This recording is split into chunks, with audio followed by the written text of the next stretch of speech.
Hello sis, maayong buntag, good morning, namaste, ohayo gozaimasu.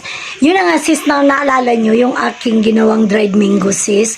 Inaabot siya ng bagyong Igay. Pero buti na lang yung dumating yung bagyong Igay. 5 days na po siya, napapatuyo ko na po siya nung mga nakaraang araw pa po. So total all and all na po siya ay dry na po siya. At ang sarap po ng aking dried mango na ginawa. So paano ko nga ba ginawa yung aking dried mango? Sis, pakita ko sa inyo kung paano ko siya ginawa-gawa. So, let's go.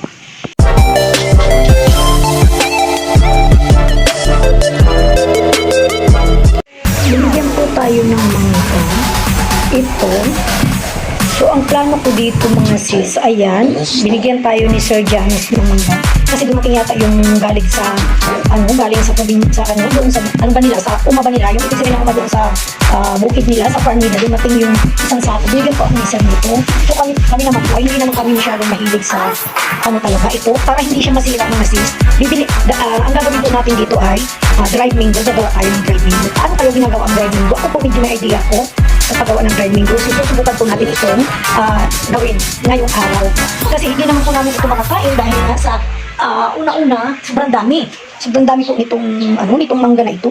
So, yung una kong vlog is, namulot ako sa kalsada ng mango. Tapos, itinanim ko siya doon sa likod.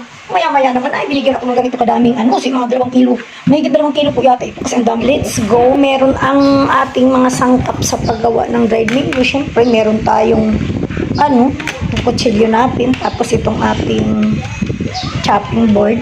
Meron din pong nating ito dahil habang nagkakat po tayo ng mga mangga ay para ma-dry po siya dito sa strainer natin. Ayan. Kasi gusto ko walang sabaw o kaya kung maasim man ang mangga, halimbawa lang maasim pero alam ko matatamis to eh. At least maano siya, malalabas po yung niya, katas niya. Meron din tayong dalawang ito ganito dahil patutuyuin po natin sila dito later. Pag na-arnibal na po natin siya sa sugar, yung mga mango natin. So, for the meantime, ikakat mo na ang mga manang laging pag nasa bahay ka lang. Ayan po siya, ang kinis po niya. Ayan.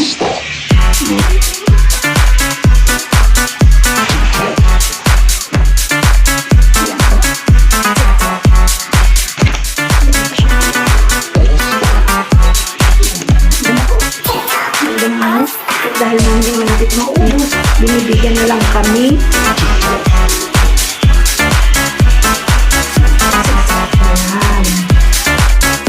Wow! Wow! Dry. Ayan po, oh. Ito yung bit overripe. So, iaano natin ito, i-dry talaga natin ito sa sun dyan, sa labas. I-dry talaga natin ito habang gagayatin po natin itong ating, itong ating saktong mango natin. Ayan po siya. Ayan po. Ayan. Ito natin.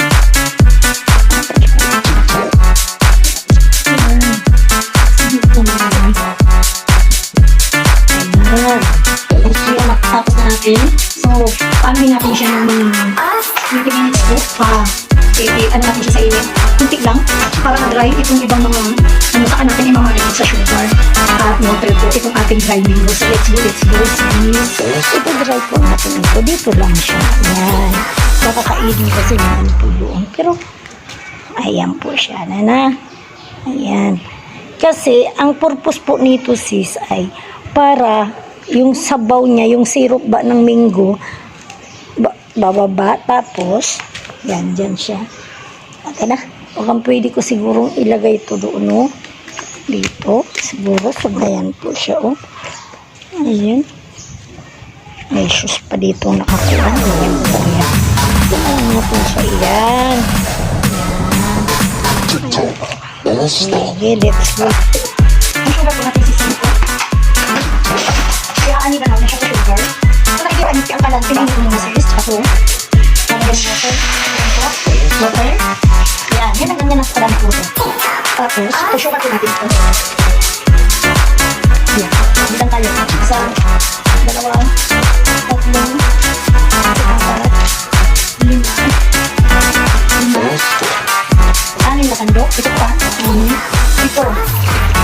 8, 9, 10. 10 ganito po, 10. Ayan. Ayan po. 10 sandok po ito siya.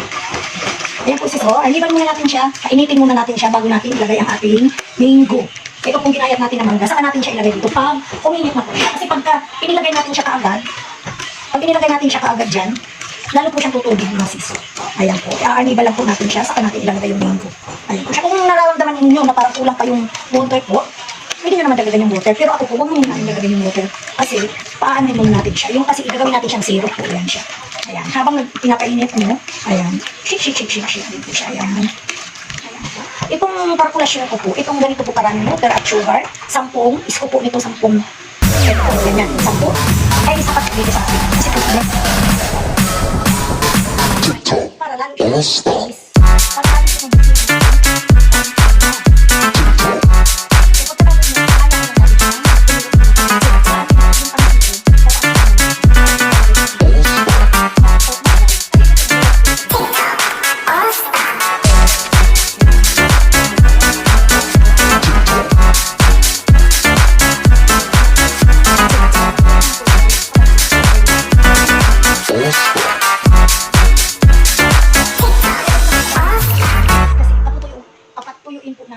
Dito sa mango. Kasi kung sobrang dami po ng water, tsaka dami po ng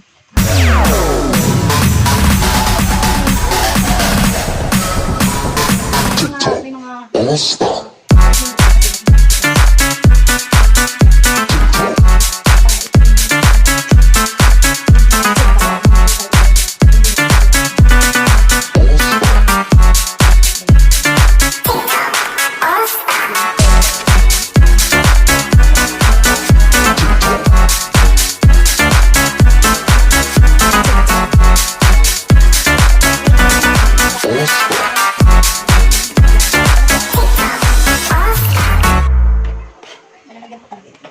gusto nyo magpansit, ilagay nyo dito, gusto nyo magpuan, kahit ano po, spaghetti.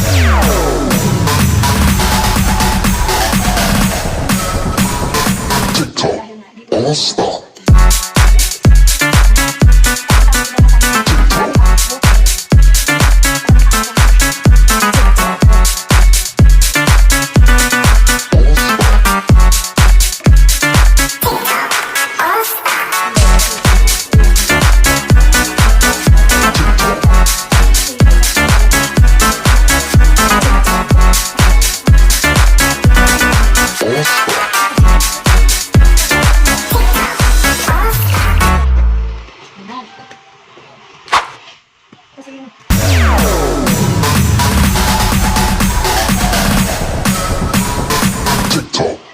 Stop.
Let's stop.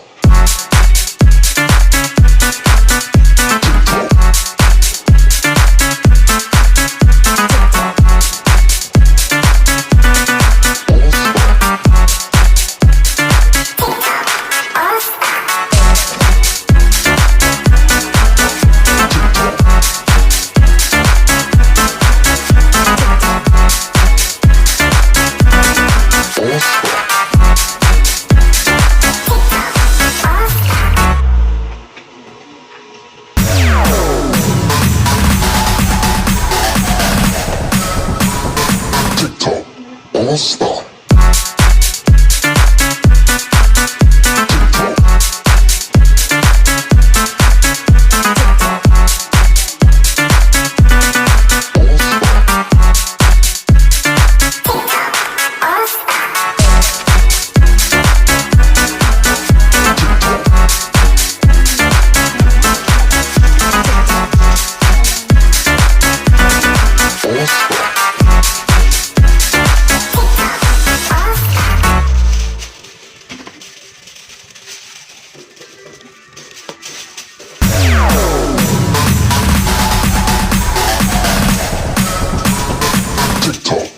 Let's stop.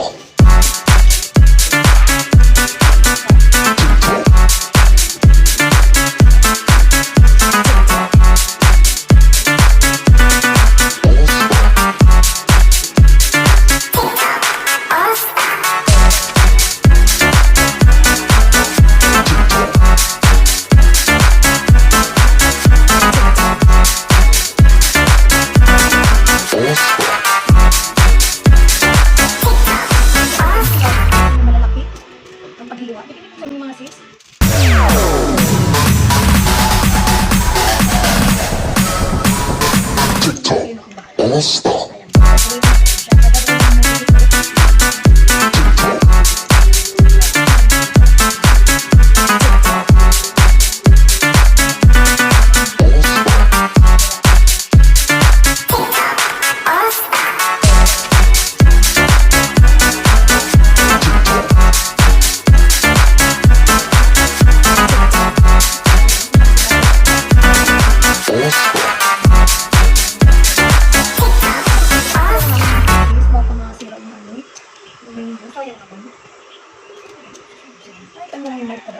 Pwede naman ito kalaman sa tinapay po sis. Ang paggawa natin ito double purpose po sis. Gagawin natin tinapay. Kalaman sa tinapay. Panghimaga. Natapos ang ating dried mango. Ayan po. Parang hindi pa po kasi siya siyempre papatuyuan pa natin ito eh. Ayan po. Minarinate lang natin sa sugar. Ayan po. Dinikit-dikit ko lang po siya para may malagyan tayo kasi wala talaga tayong lalagyan. So, ito pa po. Ayan, siya papadry natin ito mamaya. Ayan.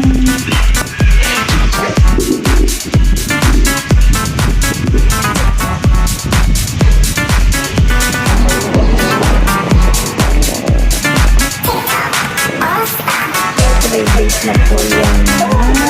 Drenay natin ang ating dried mango.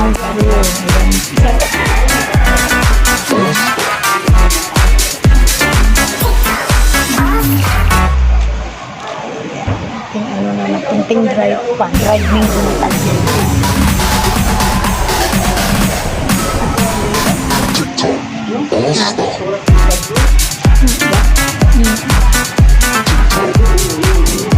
Kunti pa mga bukas dito kasi dried na talaga ito.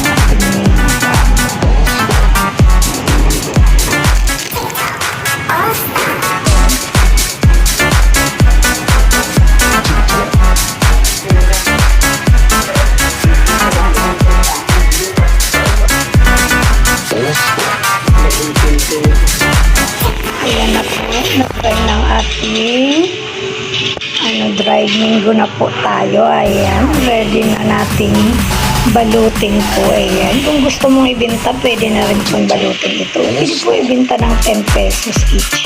plastic. Pero dahil nga sabi ko, hindi naman natin ito bibinita. Pwedeng kainin or pwedeng ilagay sa plastic at ibigay-bigay sa mga kabataan dyan sa park, sa kalsada. Ayan na po yung finished product ng ating dried mango. Inabot po tayo ng bagyong Igay. Kaya, pero tuyo na po ito siya. Doon ko lang nilagay sa taas. Ayan po sis. Ayan na yung dried mango natin. Para lang kulay niya tamarindo na po. Pero mango po siya. Dried mango. Ayan po siya. Ayan po kasi hinog na po kasi yung ating mango na nagawa. Kaya nang na-dry po siya, ay ganyan na po ang kulay niya. So, sulit lang po kasi masarap po yung dried mango natin. Manipis lang po at hindi siya gaanong matamis po sis. Ayan na po. So, ayan, magandang ating finished product. Ayan po. Yan. Pwede nibinta kung gusto mo lang po sis. Ayan. Ayan. Ayan po. Ayan. Dry na po siya talaga. Sobrang dry na nga po yun. Ayan po siya. Ayan. Hindi siya masyadong matigas. Hindi siya matigas. Tamang-tama lang pagkakainin. Mga nabibili natin dyan sa market, sa supermarket na minsan grabing tigas kasi super dry po talaga yun sila. Ito yung tamang-tama lang. Yung candy lang po talaga siya. Ayan po. Ayan. Yun na nga sis, natapos na natin ang ating proseso ng ating paggawa ng ating dried mango. So yun lang naman sis, napakasimple lang, di ba? Napakasimple lang po gawin ang dried mango. Ganun lang po, i-arniba lang po sa sugar. Tapos, pagkatapos medyo para hindi siya masyadong kuntiin nyo lang po ng sabaw ng tubig. Pag mina-arnibal nyo yung yung ating sugar, kuntiin mo lang ng sabaw para pagka inano mo na siya sis, madaling magkulapot ba, madaling magdikit yung kanyang sugar sa mango. Tsaka hindi rin matagal ang pagpapatuyo sa kanya. Pero dahil ako nga ay gumawa ako ng mango jelly, kaya medyo dinamihan ko po yung sabaw dahil double purpose po yung ginawa ko dahil pampalaman po namin sa tinapay yung aking nagawa na mango jelly. So yun, ganun sis. So maraming pong salamat sa pag-watch nyo ng ating video sis. Thank you dahil na-share ko na naman sa inyo ang aking gawa-gawang dried mango sis. Maraming pong salamat sa pag-watch. Thanks for sis. Maraming salamat. Bye. Ingat kayo dyan. Bye.